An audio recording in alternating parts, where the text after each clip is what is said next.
इस साल के लगभग 3 महीने में मार्केट 10% से ज़्यादा नीचे जा चुका है। एंड अगर आप इंडिविजुअल कंपनीज देखेंगे तो कई सारे आपको ऐसे कंपनीज मिल जाएंगे जो 25% से लेकर के लगभग 60% तक डाउन चल रहा है।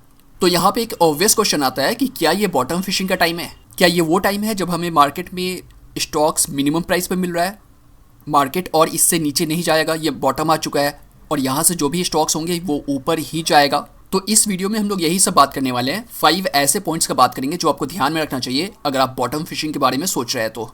अभी सेंसेक्स का पीई 10 ईयर्स के एवरेज पीई से भी डाउन चल रहा है।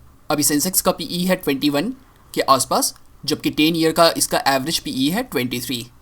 दैट मीन्स 10 ईयर का एवरेज पीई से भी अभी कम पे सेंसेक्स चल रहा है। Cheap price is not always equal to good opportunity. कुछ जरूरी नहीं है कि चीप प्राइस में मिल रहा है तो ये आपको एक अच्छा अपॉर्चुनिटी मिल रहा है, ऐसा कुछ जरूरी नहीं है। कोई स्टॉक अगर पहले 500 पे चल रहा था और मान लीजिए कि अभी आपको 300 पे मिल रहा है, तो कोई जरूरी नहीं है कि ये चीप प्राइस में मिल रहा है हमें ये ले लेना चाहिए, क्योंकि प्राइस गिरने के कई सारे रीज़न हो सकते हैं। हो सकता है कि बिजनेस में कुछ प्रॉब्लम हो, अर्निंग्स उतने अच्छे नहीं आ रहे हो, या फिर मैनेजमेंट में कुछ प्रॉब्लम हो, या फिर वो सिक्लिकल इंडस्ट्री में हो एंड उसका भी डाउन फेस चल रहा हो। सो प्राइस गिरने के कई सारे कारण हो सकते हैं और अगर इन सब में से कोई कारण है तो फिर हमें इनसे दूर रहना चाहिए।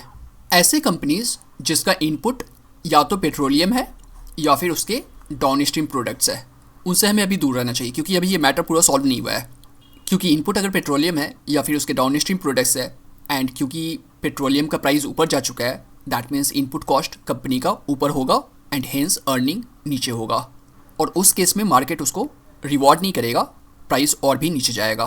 तो ऐसे कंपनीज जिसका मेजर इनपुट पेट्रोलियम या फिर उसके प्रोडक्ट्स है, तो उनसे अभी हमें दूर रहना चाहिए अभी के टाइम के लिए। ऐसे इंडस्ट्रीज़ जो डिक्लाइनिंग फेज पे हो, क्योंकि मार्केट जब बहुत नीचे जाता है तो कुछ इंडस्ट्रीज़ ऐसे होते हैं जो वापस कभी ऊपर नहीं आता है। उसके कई सारे रीज़न हो सकते हैं, जैसे मान लीजिए कि उसके आउटडेटेड टेक्नोलॉजी हो। तो ऐसे कंपनीज जो डिक्लाइनिंग इंडस्ट्री में हो उसे हमें अभी के लिए अवॉइड करना चाहिए, क्योंकि जब नेक्स्ट बुल मार्केट आएगा तो कोई ज़रूरी नहीं है कि ये इंडस्ट्री एग्जिस्ट करेगा। Don't chase small micro caps. देखिए, जब मार्केट में एक शार्प फॉल आता है तो स्मॉल कैप्स को एंड माइक्रो कैप्स को वो ज़्यादा प्रॉब्लम क्रिएट करता है, उसको ज़्यादा हिट करता है। Small caps and micro caps के प्राइस ज़्यादा डाउन फॉल करता है। इसके 3 प्राइमरी रीज़न है, इसके 3 कारण हैं। जैसे अभी के सिनेरियो में रॉ मटेरियल्स का प्राइस काफ़ी ऊपर जा चुका है। पेट्रोलियम का प्राइस ऊपर जाने की वजह से आप देखेंगे कि केमिकल्स का भी प्राइस ऊपर जा चुका है, right. And hence plastic and wires के भी प्राइस ऊपर जा चुका है, राइट। आप देखेंगे कि फर्टिलाइजर्स का भी प्राइस ऊपर जा चुका है, स्टील का भी प्राइस ऊपर जा चुका है। तो अभी के सिनेरियो में मैक्सिमम चीज़ों का प्राइस ऊपर जा चुका है, रॉ मटेरियल्स का प्राइस ऊपर जा चुका है। तो उस केस में क्या होता है, small caps and micro caps के अर्निंग काफ़ी डाउन हो जाता है, क्योंकि इनपुट कॉस्ट बढ़ जाता है। एंड क्योंकि आने वाले टाइम में अर्निंग्स डाउन हो गई इन कंपनीज़ का, तो ऑब्वियस है कि प्राइस और भी नीचे जाएगा। दूसरा कारण इसी से रिलेटेड है, क्योंकि अर्निंग्स डाउन जाएगा तो इन कंपनीज़ का लिक्विडिटी भी डाउन जाएगा, और उस केस में अगेन प्राइस नीचे जाएगा, क्योंकि कंपनी को मोर प्रॉब्लम क्रिएट होगा। थर्ड रीज़न, देखिए, small caps and micro caps में जो मेजॉरिटी ऑफ इन्वेस्टर्स होते हैं वो रिटेल इन्वेस्टर्स होते हैं, एंड रिटेल इन्वेस्टर्स बहुत जल्दी पैनिक कर जाते हैं, राइट।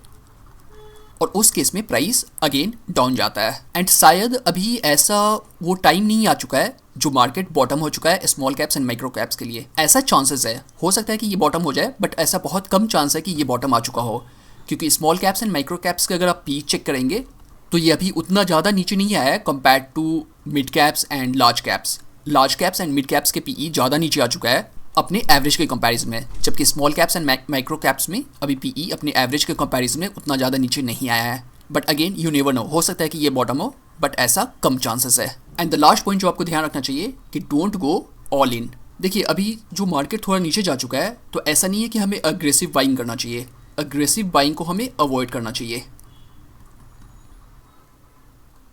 तो बेटर होगा कि अगर आप ये कंसिडर करें कि अभी के टाइम में अगर आप थोड़ा थोड़ा करके इन्वेस्ट करते रहे तो वो ज़्यादा बेटर होगा। सो स्मॉल अमाउंट्स में थोड़ा थोड़ा करके आप अगर इन्वेस्ट करने की सोच रहे हैं तो वो ज़्यादा बेटर होगा, क्योंकि यहाँ से मार्केट एक बार में अचानक ऊपर नहीं जाएगा, मार्केट ऊपर जाने में थोड़ा टाइम लेगा एंड हेंस सेफ्टी बना रहेगा। सो फाइनली आपको एक सिंपल रूल को ध्यान रखना है, don't buy because it has fallen, buy only if it deserves to rise again.